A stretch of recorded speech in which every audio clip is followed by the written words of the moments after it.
تو قرآن مجید نے اپنے ابتدا میں ہی فرما دیا کہ بہت سارے ایسے ہیں جو اس کو پڑھ کر گمراہ ہوئے ہیں۔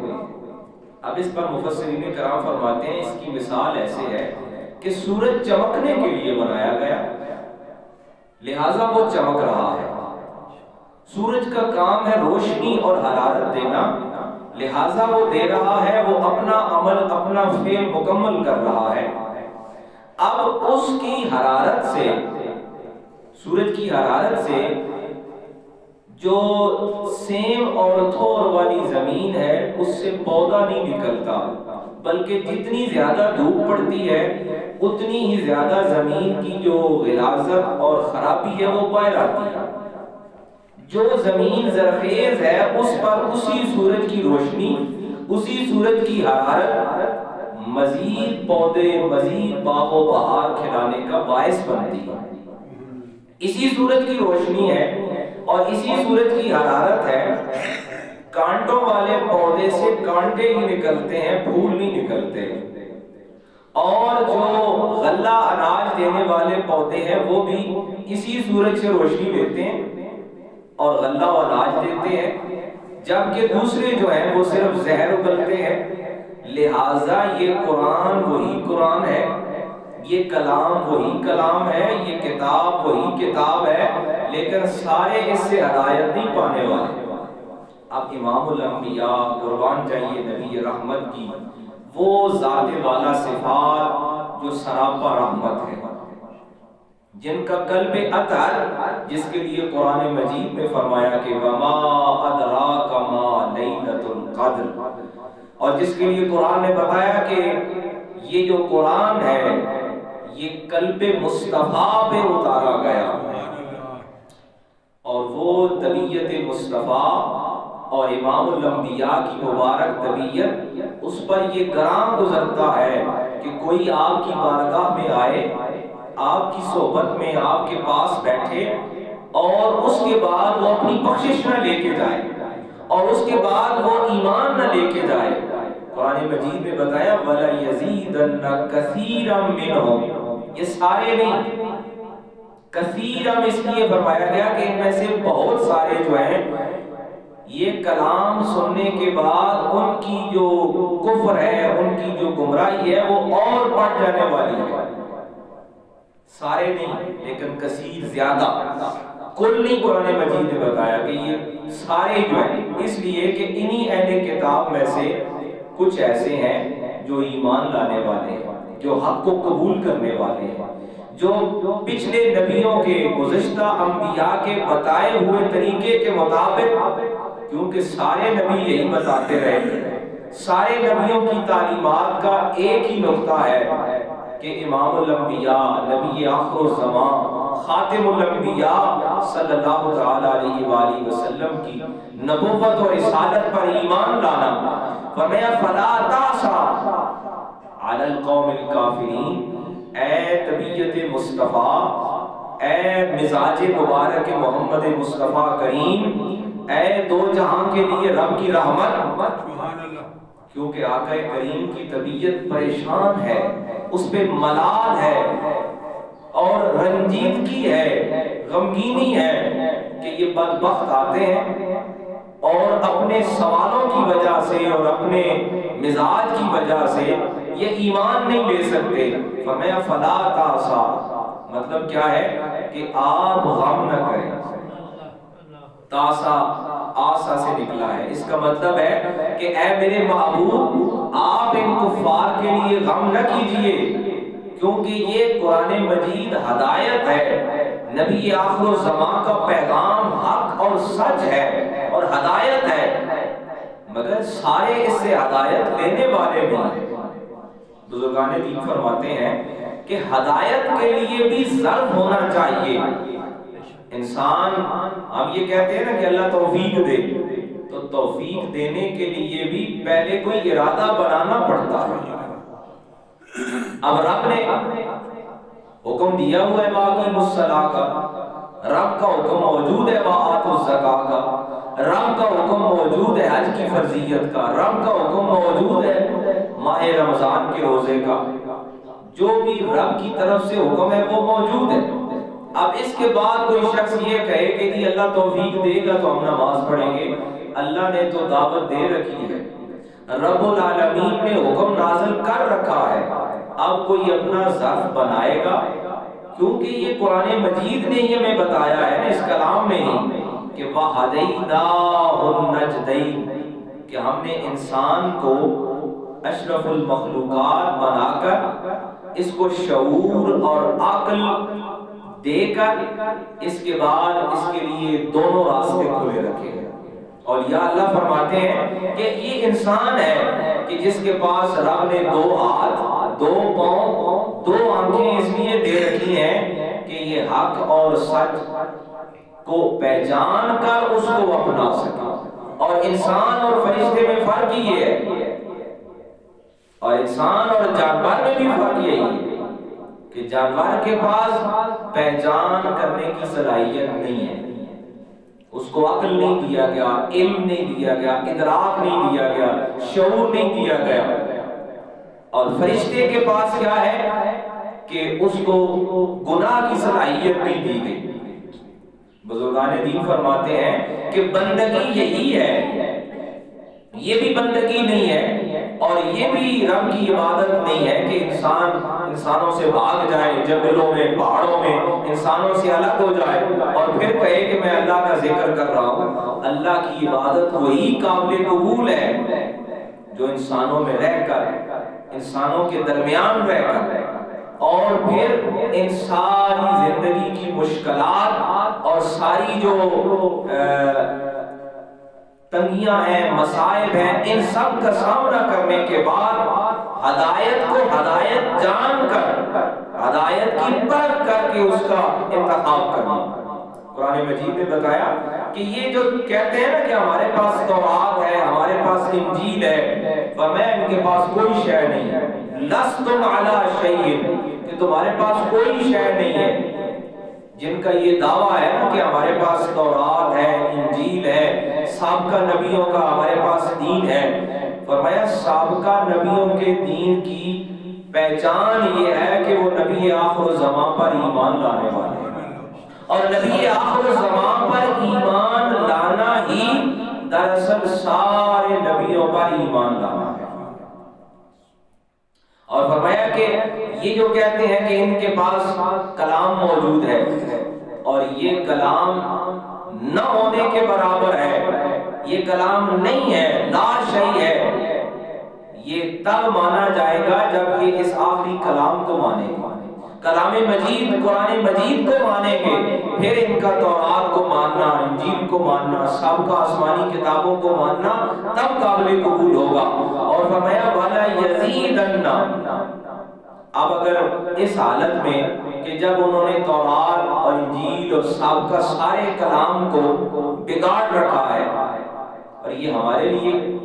کیا اس میں سبق ہے کہ جب ہم نے اپنے باطن کو، اپنے اندر کو خود خراب کر رکھا ہے اور اس کے بعد ہم یہ توقع رکھیں کہ ہمیں ہدایت ملنے والی ہے اور ہمیں توفیق ملنے والی ہے، توفیق ملتی ہے، ہدایت ملتی ہے، لیکن اس کے لیے بھی انسان کو اپنی طبیعت آمادہ کرنا پڑتی ہے۔ طبیعتیں آمادہ ہوتی ہیں، وگرنہ ہوتا کیا ہے کہ ساری کتابیں بھی موجود ہیں، سارے نبیوں کی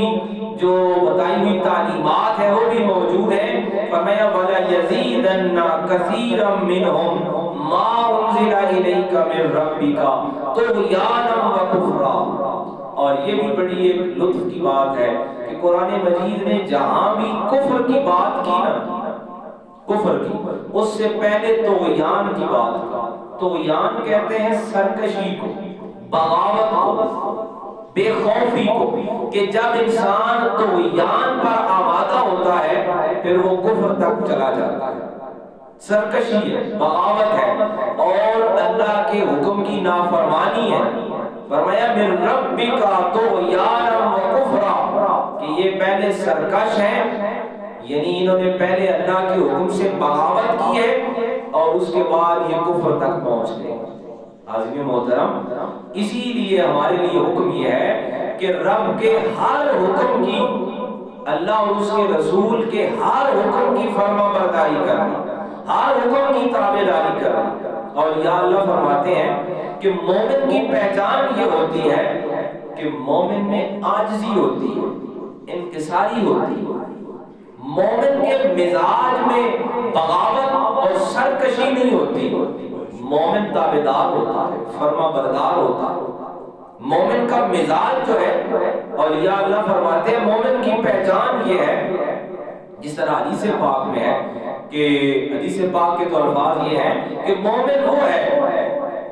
جس کی زبان سے، جس کے ہاتھ سے، جس کے کلام سے، جس کے کردار سے سارے لوگ خیر پاتے ہیں، بھلائی حاصل کرتے ہیں، وہ مومن ہے۔ اور اولیاء اللہ فرماتے ہیں کہ مومن ایسا ہوتا ہے کہ وہ بے ضرر ہوتا ہے، اس کی زبان سے بھی نفع ہوتا ہے، اس کے کلام سے بھی نفع ہوتا ہے، اس کے کردار سے بھی نفع ہوتا ہے ساری مخلوق کے لیے، اور جو ساروں کے لیے نفع بنتا ہے پھر رب اس کے لیے دنیا کے سارے مال و اسباب سے نفع بنا دیتا ہے۔ آج ہم پریشان ہوتے ہیں کہ مال و اولاد سے بھی ہمیں نقصان پہنچتا ہے، سارے اسباب سے بھی ہمیں نقصان پہنچتا ہے۔ پہلے ہم یہ تو کوشش کریں کہ ہمارے مزاج میں، ہماری طبیعت میں جو سرکشی ہے، جو بغاوت ہے،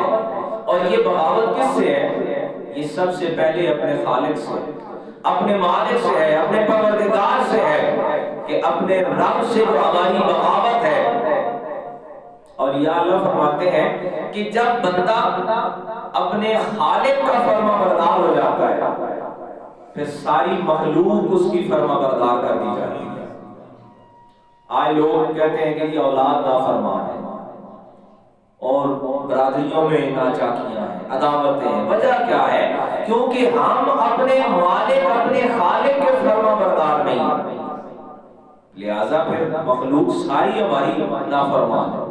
اولیاء اللہ کا ہم سنتے ہیں، دیکھتے ہیں، واقعات موجود ہیں کہ کتنے ہی اولیاء اللہ ہیں جن کا بتایا جاتا ہے کہ درندے، جانور، جنگلی جانور ان کے فرما بردار ہو جاتے ہیں۔ وہ کب ہو جاتے ہیں؟ جب بندہ اپنے آپ کو اپنے خالق کا فرما بردار کر لیتا ہے، پھر کائنات کی ہر شے اس بندے کے تابع کر دی جاتی ہے۔ صحابہ کی مثالیں موجود ہیں، اولیاء اللہ کی مثالیں موجود ہیں کہ جنگل کے درندوں نے ان کی فرما برداری کی، ان کی تابعداری کی، لیکن وہ اس صورت میں ممکن ہے، یہ کوئی حیران کن بات نہیں ہے، یہ ناممکن بات نہیں ہے، یہ ممکن ہے اس صورت میں جب بندہ اپنے خالق کا فرما بردار ہو جاتا ہے، اپنے مالک کا فرما بردار ہو جاتا ہے۔ فرمایا کہ ان کی گمراہی کا سبب یہ ہے اور حالت ان کی یہ ہے کہ اب قرآن، جس کے لیے قرآن مجید نے بتایا کہ یہ قرآن جو ہے یہ سارے جہانوں کے لیے ہدایت ہے، رب کا آخری کلام ہے، مگر یہ ان کو ہدایت نہیں دے سکتا اور نہیں ہدایت پہنچا سکتا، بلکہ قرآن مجید نے فرمایا یضل بہ کثیرا ویہدی بہ کثیرا، بہت سارے اسی کو پڑھ کے گمراہ ہو گئے۔ وجہ کیا ہے کہ ان کی وہ جو طبیعت خراب ہے، ان کی جو طبیعت میں سرکشی ہے، بغاوت ہے اور عداوت ہے اپنے رب سے، اپنے رسول سے، اپنے آقا و مولا سے، لہذا پھر انہیں امام الانبیاء بھی ہدایت نہیں دے سکتے، قرآن مجید بھی ہدایت نہیں دے سکتے۔ تو ہدایت دینے کے لیے انسان کو اپنا ظرف بنانا پڑتا ہے۔ توفیق، ہم کہتے ہیں ہمیں توفیق ملے،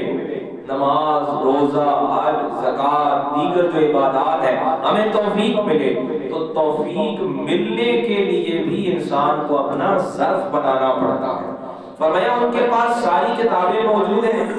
سارے نبیوں کی تعلیمات موجود ہیں، مگر ان کے مزاج میں سرکشی ہے، ان کے مزاج میں بغاوت ہے، لہٰذا اب انہیں تورات بھی فائدہ نہیں دے رہی، انجیل بھی فائدہ نہیں دے رہی، اور قرآن مجید بھی فائدہ نہیں دے گا۔ ان کو امام الانبیاء کی ساری تبلیغ اور ساری دعوت بھی ان کے لیے بے فائدہ ہے۔ اور فرمایا فلا تأس علی القوم الکافرین، اے نبی رحمت آپ کے مزاج کا تو کیا کہنا، آپ کی مبارک مقدس مزاج اور آپ کی طبیعت پر گرام گزرتا ہے کہ لوگ آتے ہیں اور اپنی اسی عادت کی وجہ سے ایمان نہیں حاصل کر پاتے، تو لہٰذا آپ نے اس پر پریشان نہیں ہونا، آپ نے اس پر غمگین نہیں ہونا۔ یہ بہت سارے ایسے ہیں جن کے لیے یہ قرآن کا پڑھنا بھی فضول ہو جاتا ہے، ضائع ہو جاتا ہے، کیونکہ ان کی طبیعت ہی نہیں ہے۔ تو عزیز محترم، ہم آج دیکھتے ہیں کہ ہم قرآن مجید کو پڑھنے کی کوشش کرتے ہیں، سمجھنے کی کوشش کرتے ہیں، لیکن لوگوں کا مزاج نہیں بنتا۔ کیا وجہ ہے؟ وجہ یہ ہے کہ ہمارے مزاج میں وہ جو ایک بغاوت کی ایک ہلکی سی جو لہر موجود ہو گئی ہے نا، کہ اب ہم رب کا کلام سننا نہیں چاہتے، اب ہم رب کے کلام سے سیکھنا نہیں چاہتے۔ فرمایا یہ پچھلی ساری کتابوں کے ماننے والوں کے ہاں بھی یہی مسئلہ تھا، یہی خرابی تھی کہ انہوں نے اللہ کے کلام سے کچھ حاصل نہیں کر پائے۔ اب وہ قرآن سے بھی ہدایت نہیں لے سکتے، کیونکہ ان کی طبیعتیں، ان کے مزاج اس کے مطابق نہیں ہو سکے۔ تو حاضرین محترم، کلام مجید کی یہ آیت مبارکہ پڑھنے کے بعد ہمیں یہ بات سمجھ آتی ہے کہ رب کا کلام اور امام الانبیاء کی جو دعوت و تبلیغ ہے، آپ کی جو ہدایت پروری ہے، وہ اسی صورت میں انسانوں کے کام آ سکتی ہے، اور وہی انسان وہاں سے کچھ حاصل کر سکتا ہے جو اپنے مزاج کو، اپنی طبیعت کو اس کے لیے راغب کرتا ہے۔ لہٰذا ہمیں اپنی طرف سے کوشش کرنی چاہیے کہ ہم قرآن کے بتائے ہوئے احکام کو سمجھنے کے لیے اپنے آپ کو آمادہ تو کریں، تو پھر رب کی طرف سے ہدایت اور رہنمائی ہمارے لیے دیکھیے کہ کیسے راہ خود